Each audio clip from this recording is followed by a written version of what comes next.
ಆ ದೇವಸ್ಥಾನಕ್ಕೆ ಹೋದ್ರೆ ಏನಾಗುತ್ತೆ ಅಂತ ನಿನ್ಗೆ ಗೊತ್ತಿಲ್ವಾ? ಪ್ರಾಣ ಹೋಗುತ್ತೆ. ಗೊತ್ತು, ಆದ್ರೆ ಬೇರೆ ದಾರಿ ಇಲ್ಲ. ಭೈರವಿ, ನೀನು ರುದ್ರನ ಮದುವೆ ಮಾಡ್ಕೊಳ್ಳೋದು ಸರಿಯಲ್ಲ. ಒಂದ್ ವೇಳೆ ಮಾಡ್ಕೊಂಡ್ರೆ ನಿನ್ನ ಕೈಯಾರ ನೀನೇ ನಿನ್ನ ಲೈಫ್ನ ಸ್ಪಾಯಿಲ್ ಮಾಡ್ಕೊಂಡು ಹಾಗಾಗುತ್ತೆ. ಈ ವಿಷಯ ಹೇಳೋಕ್ ಬಂದೆ. ಇವಾಗ ನಾನು ನನ್ನ ಲೈಫ್ ಬಗ್ಗೆ ಯೋಚನೆ ಮಾಡೋ ಪರಿಸ್ಥಿತಿಲಿಲ್ಲ ಅರ್ಜುನ್. ನನ್ನ ವಿಷಯ ಬಿಡು. ನೀನ್ ಆ ದೇವಸ್ಥಾನಕ್ಕೆ ಹೋದ್ರೆ ನಿನ್ ಪ್ರಾಣ ಹೋಗೋ ವಿಷಯ ಕೂಡ ಯಾರಿಗೂ ಗೊತ್ತಾಗದೆ ಹೋಗುತ್ತೆ. ಪ್ಲೀಸ್ ಹೋಗ್ಬೇಡ ಅರ್ಜುನ್. ಅಲ್ಲಿಗೆ ಹೋಗದೆ ನನಗೆ ಎರಡನೇ ಆಪ್ಷನ್ ಇಲ್ಲ. ನನ್ನ ಮಾತು ಕೇಳು, ಹೋಗ್ಬೇಡ ಪ್ಲೀಸ್. ನೀನು ನನ್ನ ಮದುವೆ ಮಾಡ್ಕೊಳ್ದೇ ಇರೋದಕ್ಕೆ ನಿನ್ನ ಮೇಲೆ ನನಗೆ ಯಾವ ಥರದ ಕೋಪನೂ ಇಲ್ಲ. ನೀನೇನು ಹೇಳಿದ್ರು ಕೇಳ್ತೀನಿ. ಆದರೆ ಇದೊಂದು ವಿಷಯ ಬಿಟ್ಟು ನನ್ನ ಮಾತು ಕೇಳು ಅರ್ಜುನ್. ನನ್ನ ಮಾತು ಕೇಳು ಭೈರವಿ, ಪ್ಲೀಸ್. ಬಂದಿ ಅರ್ಜುನ್, ಈ ಮದ್ವೆ ಬೇಡ ಅಂತ ನೀನಾದ್ರೂ ಹೇಳು ಅರ್ಜುನ್ ಇವಳಿಗೆ.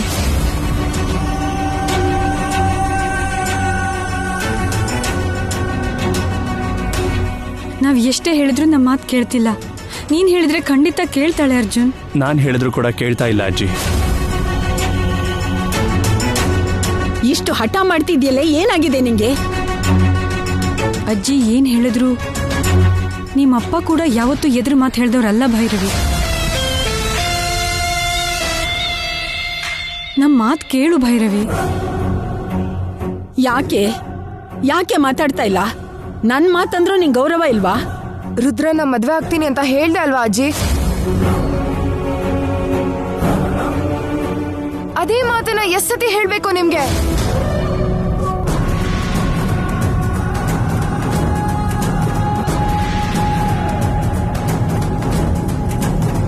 ನಿಮ್ಮವರೆಲ್ಲ ಯಾಕೆ ಹೇಳ್ತಿದ್ದಾರೆ ಅಂತ ಅರ್ಥ ಮಾಡ್ಕೋ ಭೈರವಿ. ಬಾಯ್ ಮುಚ್ಚೋ. ಏನೋ ನೀನ್ ಹೇಳೋದು?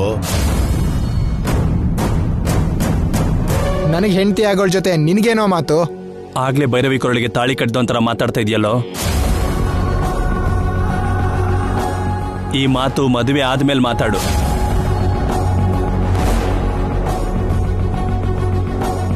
ಅವನ್ ಹಾಗೆಲ್ಲ ಅಂತ ಇದ್ರೆ ಬಾಯಲ್ಲಿ ಹಾಲಿನ ಬಾಟ್ಲ್ ಇಟ್ಕೊಂಡಂಗೆ ಸೈಲೆಂಟ್ ಆಗಿ ನಿಂತ್ಕೊಂಡಿದೆಯಲ್ಲೋ ದದ್ದು ಮುಂಡೆದೆ.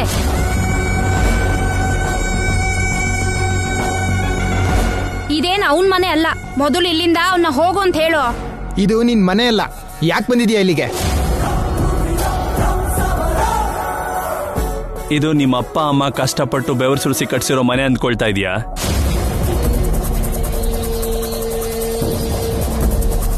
ಇದು ನಮ್ಮ ಅಜ್ಜಿ ಮನೆ. ಇಲ್ಲಿಗೆ ಬರೋಕೆ ಹಕ್ಕು ಅಧಿಕಾರ ಎರಡೂ ನನಗಿದೆ.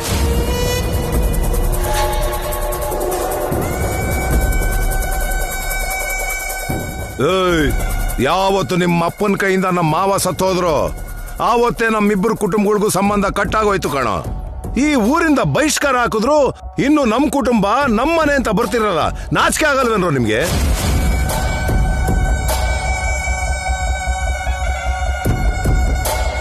ನಾಚಿಕೆ ಮರ್ಯಾದೆ ಇರೋರೇ ಆಗಿದ್ರೆ ಸಾಯೋವರೆಗೂ ಈ ಊರಿಗೆ ಹೆಜ್ಜೆನೆ ಇಡ್ತಾ ಇರ್ಲಿಲ್ಲ. ನಿಮ್ಮಪ್ಪ ಒಬ್ಬ ಕೊಲೆಗಾರ ಅಂತ ಗೊತ್ತಿದ್ರು ಕೂಡ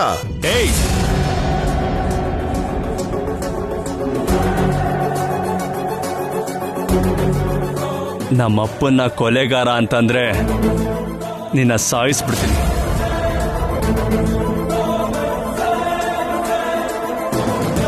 ನಿಮ್ಮಪ್ಪ ನಮ್ಮಪ್ಪನ್ ಸಾಯಿಸ್ದ. ಈಗ ನೀನ್ ಬಂದು ನನ್ ಗಂಡನ್ ಸಾಯಿಸ್ಬೇಕು ಅಂತಿದ್ಯಾ? ಹುಚ್ಚುಚ್ಚಾಗಿ ಮಾತಾಡಿದ್ರೆ ಅದೇ ನಡೆಯುತ್ತೆ.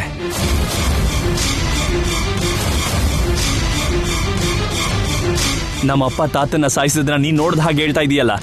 ಅವ್ರನ್ನ ತಾತನ್ನ ಸಾಯಿಸಿದ್ ನೀನ್ ನೋಡಿದ್ಯಾ? ನಿಮ್ಮಪ್ಪ ಕೊಲೆ ಮಾಡಿಲ್ಲ ಅಂತ ಹೇಳ್ತಿದ್ಯಾ? ನೀನ್ ನೋಡ್ದ? ನೀವು ತಪ್ಪು ಮಾಡಿದೀರಿ ಅಂತ ಹೇಳಿ ಈ ಊರಿಂದ ಬಹಿಷ್ಕಾರ ಹಾಕಿದ್ದು ನಾವಲ್ಲ, ನಿಮ್ ತಾತ ಕಣೋ. ನಿಮ್ ತಾತ ಹೇಳಿದ್ಮೇಲೂ ಇನ್ನು ನಮ್ ತಾತನ ಮನೆ ನಮ್ಮ ಅಜ್ಜಿ ಮನೆ ಅಂತ ಹೇಳ್ತೀಯಲ್ಲೋ. ತಾತನ್ನ ಯಾರು ಸಾಯಿಸಿದ್ರು ಅಂತ ನಾನ್ ತಿಳ್ಕೊತೀನಿ. ಆಮೇಲೆ ನಿನ್ನ ಹತ್ರ ಮಾತಾಡ್ತೀನಿ. ಅಪ್ಪ ಹೊರಟು ನಿಂತವ್ ನೋಡಪ್ಪ ದೊಡ್ಡ ಗಂಡ್ಸು. ನಿಮ್ಮ ಅಪ್ಪ ಮಾಡಿ ತಪ್ಪನ ಮುಚ್ಚಾಕೋಕೆ ನೀನ್ ಇಲ್ಲಿಗೆ ಬಂದಿದ್ಯಾ ಅಂತ ನನ್ಗೆ ಗೊತ್ತು ಕಾಣೋ. ಬೇಡ, ತುಂಬಾ ತಪ್ಪಾಗಿ ಮಾತಾಡ್ತಿದ್ರ ನಾನ್ ಹೇಳ್ತಿದ್ದೀನಿ. ಮಾತಾಡೋದೇನೋ ಇಡೀ ಊರೇ ಮಾತಾಡ್ತಾ ಇದೆ. ನಾನು ಹೇಳ್ತಾ ಇದ್ದೀನಿ, ತಪ್ಪು ಬೇಡ ಚಿಕ್ಕಪ್ಪ. ಮಾತಾಡಿದ್ರೆ ನಿಲ್ಸಿ ಅರ್ಜುನ್, ಇಲ್ಲಿಂದ ಹೊರಟೋಗು. ಭೈರವಿ, ನೀನ್ ಕೂಡ ಹೋಗು ಅರ್ಜುನ್, ಹೊರಟೋಗು.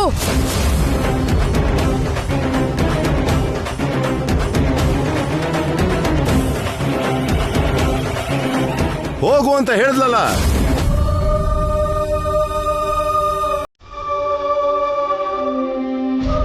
ಹೋಗು ಹೋಗು ಇಲ್ಲಿಂದ.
ನನ್ನ ಮಗಳು, ನನ್ನ ಕಂದ ನಾಗವೇಣಿ. ಸ್ವಾಮಿ, ನನ್ನ ಮಗಳು ಕರೆಯುತ್ತಿದ್ದಾಳೆ. ಅವಳು ನನ್ನ ಮಗಳೇ. ಅಮ್ಮ ನಾಗವೇಣಿ, ಎಲ್ಲಿರುವೆ ಅಮ್ಮ? ಎಲ್ಲಿರುವೆ ಮಗಳೇ? ಇದು ಅವಳು ನನ್ನನ್ನು ಕೂಗುತ್ತಿರುವ ಧ್ವನಿ ಅಲ್ಲ, ನೋವನ್ನು ತಡೆಯಲಾಗದೆ ಕೂಗುತ್ತಿರುವ ಕೂಗು. ಎಲ್ಲೋ ಯಾವುದೋ ಅಪಾಯದಲ್ಲಿದ್ದು ಆರ್ತನಾದ ಮಾಡುತ್ತಿದ್ದಾಳೆ. ಮಗಳೇ, ಎಲ್ಲಿರುವೆ ತಾಯಿ? ಯಾವ ಅಪಾಯದಲ್ಲಿರುವೆ ಮಗಳೇ? ನಾಗವೇಣಿ, ಹೆತ್ತ ಮಗಳು ಅಪಾಯದಲ್ಲಿದ್ದಾಳೆ ಎಂದು ತಿಳಿದರೂ ಕೂಡ ಕಾಪಾಡಿಕೊಳ್ಳಲಾಗುತ್ತಿಲ್ಲ. ಏನು ಸ್ವಾಮಿ ಇದು?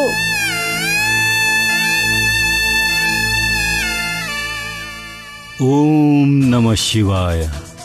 ಓಂ ನಮಃ ಶಿವಾಯ. ಓಂ ನಮಃ ಶಿವಾಯ.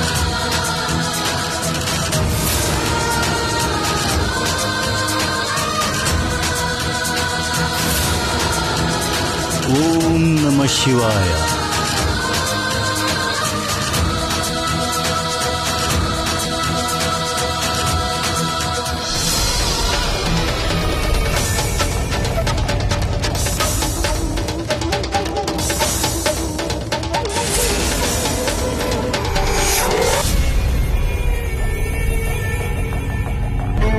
ಎಷ್ಟು ಪ್ರಯತ್ನ ಪಟ್ಟರೂ ಫಣೀಂದ್ರ ನಾಗವೇಣಿ ಎಲ್ಲಿರುವರೆಂದು ಗೊತ್ತಾಗುತ್ತಿಲ್ಲ. ಅವರನ್ನು ಯಾವುದೋ ದುಷ್ಟಶಕ್ತಿ ಬಂಧಿಸಿದೆ. ಬಂಧ ವಿಮುಕ್ತಿ ಆಗದೇ ಇರುವ ಕ್ಲಿಷ್ಟ ಪರಿಸ್ಥಿತಿಯಲ್ಲಿ ಇರುವರೆಂದು ಅರ್ಥ ಆಗುತ್ತಿದೆ. ನಾವು ಅವರನ್ನು ಕಾಪಾಡಲಾಗುವುದಿಲ್ಲವೇ ಸ್ವಾಮಿ? ನಮ್ಮ ಮಗಳು ಎಲ್ಲೇ ಇದ್ದರೂ, ಎಂಥ ಪರಿಸ್ಥಿತಿ ಎಲ್ಲೇ ಇದ್ದರೂ ತಿಳಿದುಕೊಳ್ಳುವ ಶಕ್ತಿ ನಮಗಿದೆ.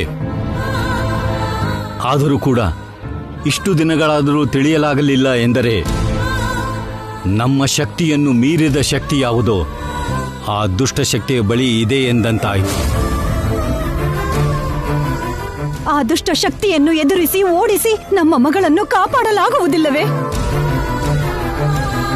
ಮೊದಲು ಅವರು ಎಲ್ಲಿರುವರೆಂದು ತಿಳಿದರೆ ಆ ದುಷ್ಟಶಕ್ತಿಯನ್ನು ಅಂತ್ಯ ಮಾಡಬಹುದು. ತಿಳಿದುಕೊಳ್ಳಲು ಪ್ರಯತ್ನಿಸುತ್ತೇನೆ. ನಮ್ಮ ಪ್ರಯತ್ನ ಫಲಿಸುವುದರಲ್ಲಿ ನನ್ನ ಮಗಳಿಗೆ ಏನಾದರೂ ಆದರೆ ನನ್ನಿಂದ ಸಹಿಸಲಾಗುವುದಿಲ್ಲ ಸ್ವಾಮಿ. ನಮ್ಮ ಮಗಳಿಗೆ ಏನೂ ಆಗುವುದಿಲ್ಲ. ಧೈರ್ಯದಿಂದಿರು.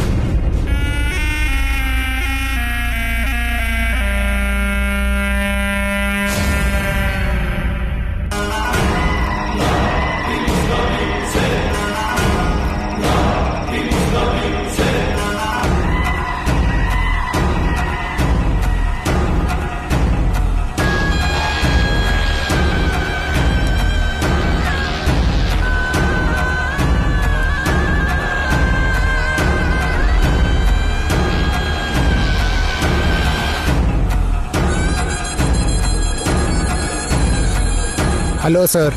ಅವನಲ್ಲಿ ಹುಷಾರಾಗಿ ನೋಡ್ಕೋತಿದ್ದೀರಾ ತಾನೆ? ಹುಷಾರಾಗೆ ನೋಡ್ಕೋತಾ ಇದ್ದೀವಿ. ಸೇಫ್ ಆಗೇ ಇದ್ದಾನೆ. ಅವನು ಚಿಕ್ಕ ಮಗು ಅಲ್ಲ. ನೀವೊಂದು ಚೂರು ಹುಷಾರ್ ತಪ್ಪಿದ್ರೆ ನಿಮಗ್ ಜಲ ಕೊಟ್ಟು ಸ್ಲಿಪ್ ಆಗಿ ಹೋಗ್ಬಿಡ್ತಾನೆ. ಹುಷಾರ್. ಆಯ್ತು ಸರ್. ನಾಳೆನೆ ಅವನ್ ತಂಗಿಗೂ ನನ್ನ ಮಗನಿಗೂ ಮದುವೆ. ಆ ಮದುವೆ ಆದ್ಮೇಲೆ ಅವನ್ನ ಏನ್ ಮಾಡ್ಬೇಕು ಅಂತ ನಾನು ಹೇಳ್ತೀನಿ. ಸರಿನಾ? ಸರಿ ಸರ್.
ನಮ್ಮ ಮನೇಲಿ ಮಹಾಲಕ್ಷ್ಮಿ ತರ ಓಡಾಡ್ಬೇಕಾದ್ ನೀನು ವೀಲ್ ಚೇರಲ್ಲಿ ಕೂತ್ಕೋಬೇಕಾಗಿ ಬಂದಿದ್ದಕ್ಕೆ ಸಂಕಟ ಪಡ್ತಿದ್ದೀವಿ. ಈಗ ಹೀಗೆ ಮಾತಾಡ್ದೆ ಕಣ್ಣು ತೆಗೆದು ನೋಡ್ದಲೇ ಇದ್ರೆ ಹೇಗ್ ತಡ್ಕೊಳ್ಳಿ ಶಕುಂತಲ?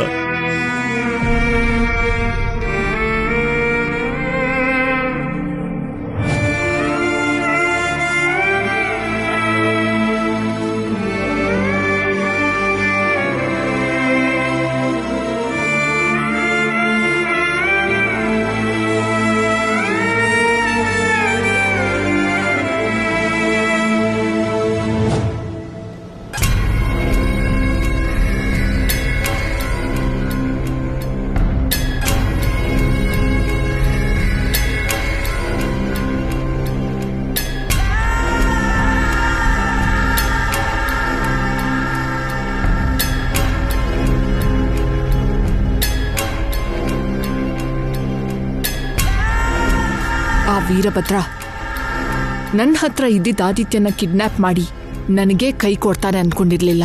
ನನಗ್ ಮೋಸ ಡೇಟ್ ಹೊಡೆದು ನೀನ್ ಲಾಭ ಮಾಡ್ಕೋಬೇಕು ಅನ್ಕೊಂಡೆ. ನಿನಗೆ ಏಟ್ ಮೇಲೆ ಏಟ್ ಕೊಟ್ಟು ನಾನ್ ಚೆನ್ನಾಗಿ ಬದುಕಬೇಕು ಅನ್ಕೊಂಡಿದ್ದೀನಿ. ಅದಕ್ಕೆ ಆದಿತ್ಯನ ಕರ್ಕೊಂಡು ಬಂದೆ.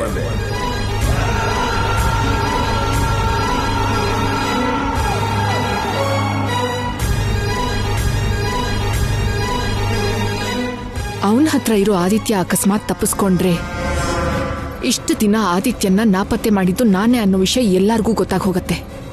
ಆಗ ಎಲ್ರ ಮುಂದೆ ನಾನ್ ದೋಷಿಯಾಗಿ ನಿಲ್ಬೇಕಾಗತ್ತೆ. ನಮ್ಮವ್ರ ಎದುರಿಗೆ ನನ್ಗೆ ಬೆಲೆ ಇಲ್ದ ಹಾಗಾಗತ್ತೆ.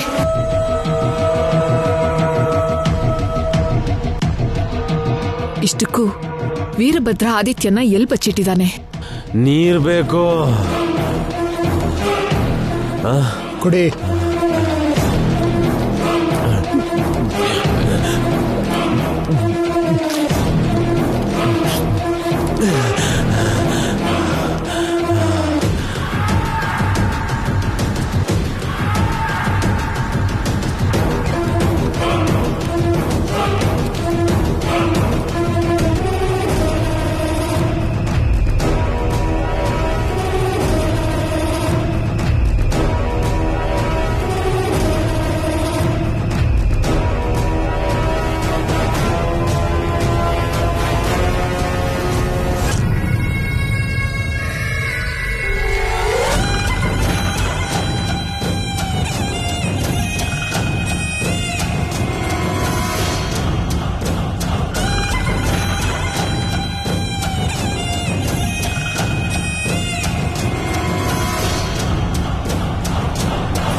ಈಗ ಆ ಆದಿತ್ಯ ಎಲ್ಲಿದ್ದಾನೆ ಅಂತ ಗೊತ್ತಾಗತ್ತೆ.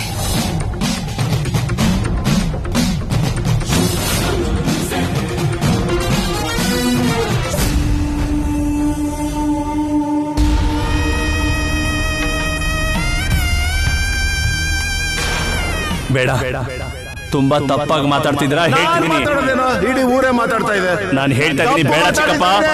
ನಿಲ್ಸಿ. ಅರ್ಜುನ್, ಇಲ್ಲಿಂದ ಹೊರಟೋಗು. ಭೈರವಿ, ನೀನ್ ಕೂಡ ಹೋಗು ಅರ್ಜುನ್, ಹೊರಟೋಗು.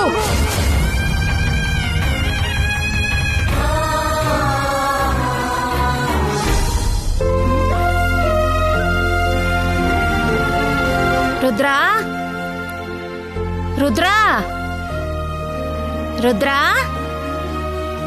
ಏನಮ್ಮ? ಮಗನೇ, ನಾಳೆ ನೀನು ಭೈರವಿ ಕೊರಳಿ ಕಟ್ಬೇಕಾದ ತಾಳಿ ಇದೆ ಕಣೋ.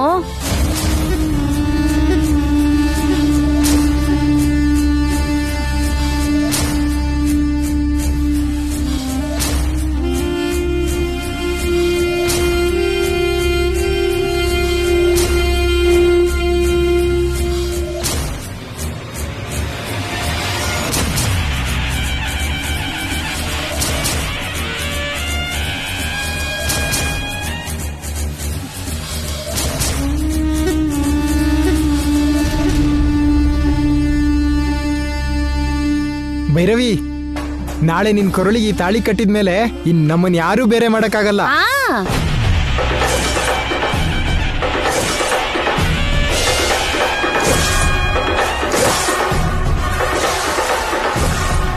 ನೋಡಮ್ಮ ಭೈರವಿ, ಇದೊಂದ್ ರಾತ್ರಿ ಮಾತ್ರ ನೀನ್ ಕುಮಾರಿ.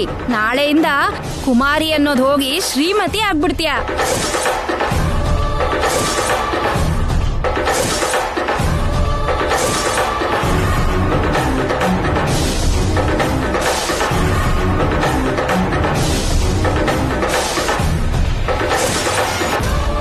ನಾವು ಮಾತಾಡ್ತಿದ್ರೆ ಅವಳು ಹಾಗೆ ಹೊರಟೋದ್ಲಲ್ಲಮ್ಮ.